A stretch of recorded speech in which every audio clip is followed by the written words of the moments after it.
যে খরচটা হওয়ার কথা ছিল তার থেকে এখন কিছু বেশি খরচ হচ্ছে, কিন্তু আসলে বাড়ির স্থায়িত্বটাও সেরকম নিশ্চিত না, এবং ফাউন্ডেশনটাও কিন্তু দোতলা হচ্ছে না।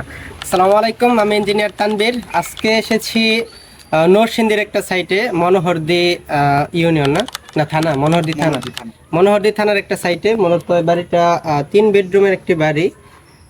যেই কারণে আসা হচ্ছে, বাড়ির মালিক হচ্ছে আমাকে গত 3 দিন আগে কল করছে যে বাড়ির কাজটা দেখার জন্য। মূলত যেই সিস্টেমে বাড়িটা করা হচ্ছে, এই সিস্টেমটা নিয়ে হচ্ছে বাড়িওয়ালার একটু সংশয় ছিল, তো এটা মূলত দেখার জন্য আসছি। তো আমরা একটু দেখানোর চেষ্টা করি। মূলত বাড়িটা যে সিস্টেমে করা হচ্ছে এটা কিন্তু প্রপার কোনো ওয়ে না, বাড়ি তৈরির প্রপার কোনো ওয়ে না।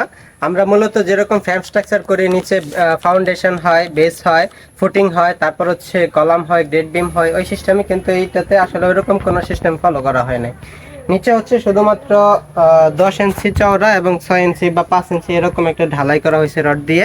এটার উপরেই কিন্তু এরকম ব্লক দিয়ে ফাউন্ডেশনের যে ব্লকটা, এই ব্লকটা দিয়ে কিন্তু ওয়াল করা হচ্ছে। মূলত এইভাবে যখন ওয়াল করা হয়, এটা কিন্তু কোনোভাবেই একতলার বেশি করা যায় না। তারপর হচ্ছে মাটির কন্ডিশন এখানে বেরি করে।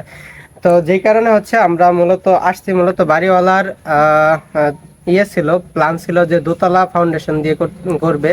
তো মূলত এখানে শুরুতে উনি কোনো প্ল্যান নেয় নাই বা ইঞ্জিনিয়ারের পরামর্শ নেয় নাই, যেই কারণে এখন হচ্ছে ওনার মানে ঘটকা আসতেছে যে আসলে এই সিস্টেমে কি দোতলা করা যাবে কিনা।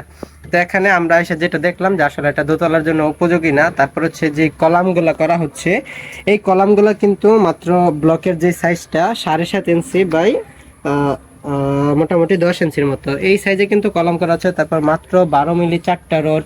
তারপর হচ্ছে এখানে হুক দেওয়া হয় না, রিং এর মধ্যে হুক, রিংগুলো মোটামুটি 10 ইঞ্চি গ্যাপ আছে। তো এত গ্যাপে কখনো কলাম হয় না, যেটা হচ্ছে কোনো ডিজাইনে পাস করানো সম্ভব না। তো যেই কারণে মূলত আপনারা যখন বাড়ি করবেন, অবশ্যই প্রপার ইঞ্জিনিয়ারিং কনসালটেন্ট নিয়ে তারপর হচ্ছে আপনারা বাড়ি করার জন্য প্রস্তুতি শুরু করবেন। কারণ আপনি একটা বাড়ি করতেছেন, এটা মোটামুটি 100 বছরের জন্য একটি বাড়ি। তো এই বাড়িটা যদি আস্তে আস্তে দেখা গেছে ক্ষতিগ্রস্ত হয়, সেক্ষেত্রে কিন্তু এটা সমস্যা।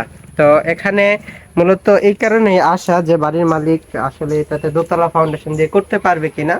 তো যে কারণে আসলাম এবং এসে দেখতে পেলাম যে না, এটাতে দোতলা ফাউন্ডেশন করা উচিত হবে না, কারণ এটা নিচে হচ্ছে আলগামাটি, আবার ফাউন্ডেশনও গভীরতা নাই কোনো।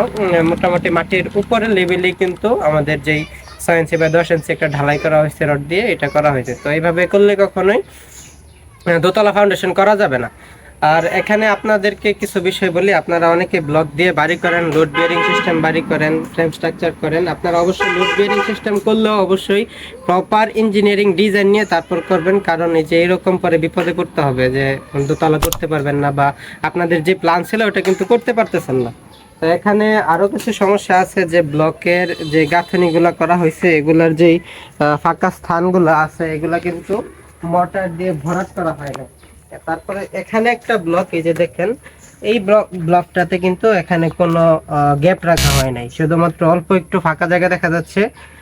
যে কারণে এখানে কোনো মশলা না যাওয়ার কারণে এই বনটা কিন্তু দুর্বল হবে। তো মোটামুটি 1/2 ইঞ্চি গ্যাপ রাখতে হয়, এবং এখানে যেই গ্যাপগুলো আছে, ওই যে ফাঁকা স্থানগুলো আছে, এগুলো সবকিছু ভরাট করে দিতে হবে, তা না হলে এখান দিয়ে পানি ঢুকবে এবং ওয়ালটা নষ্ট হবে। তো মূলত আজকে এই কারণে আসা, বাড়ির টোটাল যে খরচটা হওয়ার কথা ছিল তার থেকে এখন কিছু বেশি খরচ হচ্ছে, কিন্তু আসলে বাড়ির স্থায়িত্বটাও সেরকম নিশ্চিত না, এবং ফাউন্ডেশনটাও কিন্তু দোতলা হচ্ছে না। তো আপনারা অবশ্যই প্রপার ইঞ্জিনিয়ারিং কনসালটেন্ট নিয়ে তারপর হচ্ছে বাড়ির কাজ শুরু করবেন।